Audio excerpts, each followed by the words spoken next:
உதாரணத்துக்கு பார்த்தீங்கன்னா எங்களுடைய நிலைப்பாடை பொறுத்தவரை தெளிவாக நாங்கள் குறிப்பிட்டது, அதாவது தமிழ்நாட்டில் தற்போதைய பிரதிநிதித்துவ விகிதாச்சாரமான 7.18 என்பதற்கு குறையாமலும், தற்போதுள்ள 39 நாடாளுமன்ற உறுப்பினர்கள் எண்ணிக்கைக்கு குறையாமலும், தொகுதி மறுசீரமைப்பு செய்யப்பட்ட பின்னரும் இருக்கும்படி நிர்ணயம் செய்தால்தான் மக்கள் தொகை குறைத்த தமிழ்நாடு போன்ற மாநிலங்களுக்கு பாதிப்பை ஏற்படுத்தாமல் அனைவராலும் ஏற்றுக்கொள்ளப்படும் அமையும்.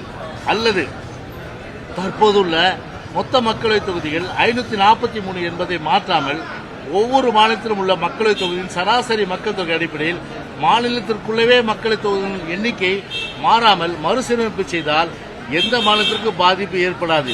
இதனால் மாநிலங்களுக்குள் இடமாறுதல், அதாவது மைக்ரேஷன் போன்ற காரணங்களால் சில தொகுதிகளில் அதிக அளவில் மக்கள் தொகை கூடியுள்ளதால் அவை சீரமைக்க வாய்ப்பு ஏற்படும். This is our stand. இதுதான் எங்களுடைய அந்த நிலைப்பாடு.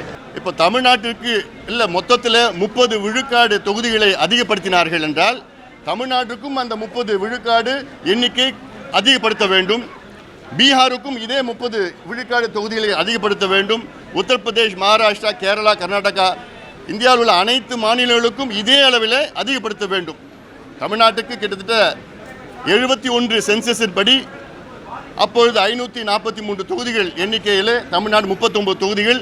அந்த விகிதாச்சாரம் பார்த்தீங்கன்னா 7.18 7.18% அது குறையக்கூடாது என்று நிலைப்பாட்டு இன்று அனைத்து கட்சிகளும் சேர்ந்து எடுத்திருக்கின்றோம்.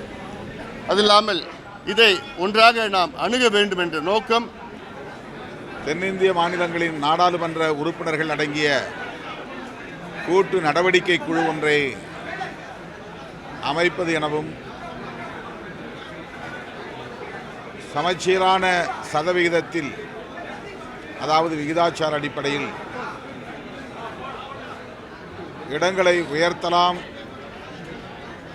அதற்கு நாம் இந்திய அரசை வலியுறுத்தலாம் என்கிற சில தீர்மானங்களை அவர் முன்மொழிந்து அதன் அடிப்படையில் தலைவர்கள் ஒவ்வொருவரும் தமது கருத்துக்களை கூறி வருகின்றனர்.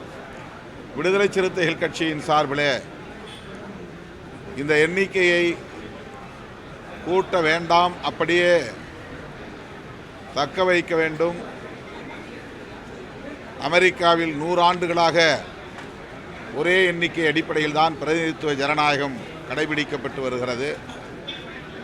ஆகவே இன்றைக்கு நடைமுறையில் இருக்கிற 543 என்கிற எண்ணிக்கையை அப்படியே தொடரலாம் என்பதை நாம் அனைவரும் ஒருங்கிணைந்து வலியுறுத்துவோம் என்பதை குறிப்பிட்டிருக்கிறேன்.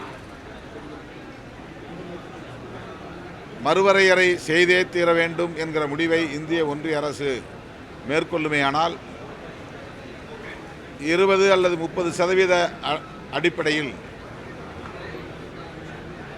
இந்தியா முழுவதும் அனைத்து மாநிலங்களுக்கும் சமச்சீராக எண்ணிக்கையை உயர்த்துவது என்கிற ஆலோசனையை வழங்கலாம் என்று விடுதலை சிறுத்தைகள் கட்சியின் சார்பில் குறிப்பிட்டிருக்கிறோம். அங்கு பேசிய சாராம்சத்தை அரசு அறிவிக்கும்.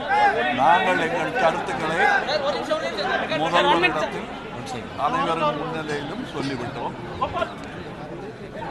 இந்த மறுசீரமைப்பில் எங்களுக்கு ஒப்புதல் நன்றி. தமிழ்நாட்டின் நலம் காக்க, மாநில உரிமையை பாதுகாக்க மாண்புமிகு முதலமைச்சர் கொண்டு வந்த இந்த அனைத்து கட்சி கூட்டத்தின் தீர்மானத்தை காங்கிரஸ் பேரியக்கம் முழு மனதோடு வரவேற்கிறது, அதை ஆதரிக்கிறது. மாண்புமிகு தொகுதி மறு சீரமைப்பு செய்வது தமிழ்நாடு, புதுச்சேரி உள்ளிட்ட தென் மாநிலங்களை பெரும் பாதிப்புக்கு உள்ளாக்கும். இது ஒன்றிய அரசின் மக்கள் தொகைக்கு கட்டுப்பாட்டு திட்டத்தை கடைப்பிடித்ததற்கான தண்டனையே அன்றி வேறு இல்லை. அப்போது அவர் சொன்ன காரணம், வட இந்தியாவை விட தென்னிந்தியாவில் மக்கள் தொகை குறைவாக இருப்பதால் தொகுதி மறுசீரமைப்பு செய்வது நியாயமாக இருக்காது என்பதே அந்த காரணம். இப்போதும் அப்படியே தான் இருக்கிறது. எனவே தொகுதி மறுசீரமைப்பு தேவையற்றது. இப்போது இருக்கும் 543 என்ற எண்ணிக்கையை தொடர வேண்டும் என்பதே தமிழக வெற்றிக் கழகத்தின் நிலைப்பாடாகும்.